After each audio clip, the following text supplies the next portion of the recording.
Good morning, children. So let's continue our second chapter, Nelson Mandela, and hope so we will complete it off today. And this will be the last class for the second chapter. Okay, so be with me now. In the last class, we came to know that Nelson Mandela, he joined the African National Congress. Okay, that is the politics he joined, but not for the namesake, but to achieve the desire of being liberated from the apartheid policy and to liberate his countrymen and to bring the equality in his country. Okay, so now continuing the same para, let me read and then explain you further. It was this desire for the freedom of my people to live their lives with dignity and self respect that animated my life, that transformed a frightened young man into a bold one, that drove a law abiding attorney to become a criminal, that turned a family loving husband into a man without a home, that forced a life loving man to live like a monk. I am no more virtuous or self sacrificing than the next man, but I found that I couldn't even enjoy the poor and limited freedoms I was allowed when I knew my people were not free. Freedom is indivisible. The chains on any one of my people were the chains on all of them. The chains on all of my people were the chains on me. See how beautifully he has mentioned his desires over here, okay, and what he wanted as a human, a real human or a real person of South African country. So what was his desire? It was his desire not only the freedom for himself alone, but for his people. People means here his countrymen, that they should live their life with self respect and they should enjoy all their rights on their own land. Okay, and for this desire his whole life got changed, okay, completely. And in what way it came to change? So it changed, transformed is to change. A frightened young man means he was not so much courageous or a bold one. He was just a very normal person, okay, and he was quite frightful person also. He was not so daring and bold. But now, after he decided once to fight against the apartheid and to bring freedom in his country, okay, that transformed him a lot, and he now became so bold and courageous one.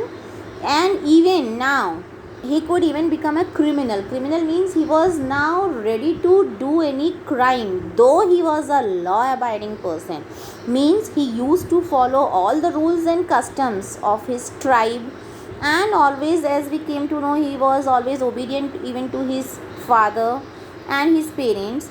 But now he could go against everything, and that's why he says that now he has turned into a man without a home, and no more he is a loving husband at home, okay, and he has to live like an isolated person. Monk means we can say that a person who lives an isolated life, okay. So now he has to lead his life as a monk. And he even further says that he is no more virtuous. He has lost all the virtues, whatever moral values he had. Moral values here means he was a very obedient one, law abiding, following all the rules, okay, and he was a little bit cautious one. But now he found that if he would follow all such things, he can't enjoy his freedoms, okay. So, and how he can enjoy his freedom? When he will realize that all the people are enjoying the freedom in his country, then only he too can enjoy the freedom, otherwise he won't be able to. And according to him, freedom is indivisible, can't be divided, okay.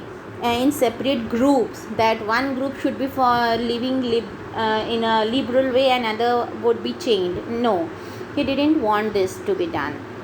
He further says that the chains here means the restrictions on any of the people. Okay, it means the chain for each and everyone, the restrictions for everyone, and that restrictions were also for himself, that were the chains on him. So he can't live his life happily till they were being dominated by the white people due to the apartheid system being followed there. So his desire was to liberate all his countrymen and to bring the equality among all the people over there. Next para.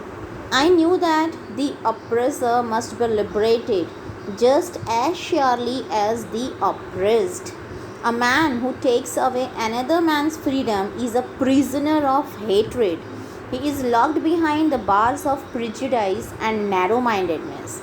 I am not truly free if I am taking away someone else's freedom just as surely as I am not free when my freedom is taken from me.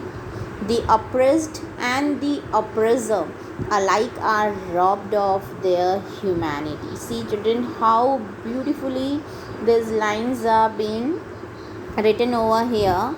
So what we understand from this last para of your chapter, he says that the oppressor, who are the oppressor in this chapter we came to know? Yeah, the white people. Okay, we can tell them the oppressor. And who are the oppressed one? The black one. Okay, so there we came to know that the white people, they were dominating and ruling over the black people over there. Okay, the oppressed one were the black one. So he wanted that as the black people should be liberated, but along with them the oppressor means the white people also should get liberated. How can it happen, children? Yeah, just see the next line. It's mentioned over there, a man who takes away another man's freedom is a prisoner of hatred. In what way they are chained? They are chained in the values, immoral values like hatred and narrow-mindedness. Okay, means the people, those who have the strong dislike without any reason with others, it means they hate others, and in this way they are not free from themselves. Okay, they are also being just dominated by themselves, we can say over here. They are locked behind the bars of all these immoral values, and that's why they also requires the freedom of their mind. So I am not truly free if I am taking away someone else's freedom.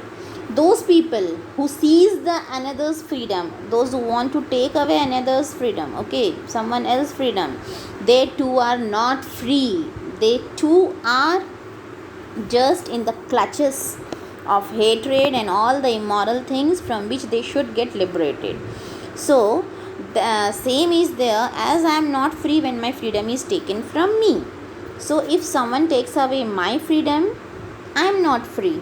In the same way, the person who is taking away the freedom of another one is also not free, and the oppressed and the oppressor alike are robbed of their humanity. So both of them are here inhuman according to him, oppressor as well as the oppressed one. They both are the victims, okay, and they both are the sufferers. They are not free from any of their values they should possess. So that comes to the end of the chapter. So we learnt many human values a person must possess. Okay, the first and foremost is the, what you understood, children? Yeah, it is the love towards your own land. Okay, that is our country, and we should always take the initiatives to abolish all the inhuman qualities like hatred, discrimination, prejudice, and whatever comes, okay, as the hurdles of the or the obstacles on our way to our progress.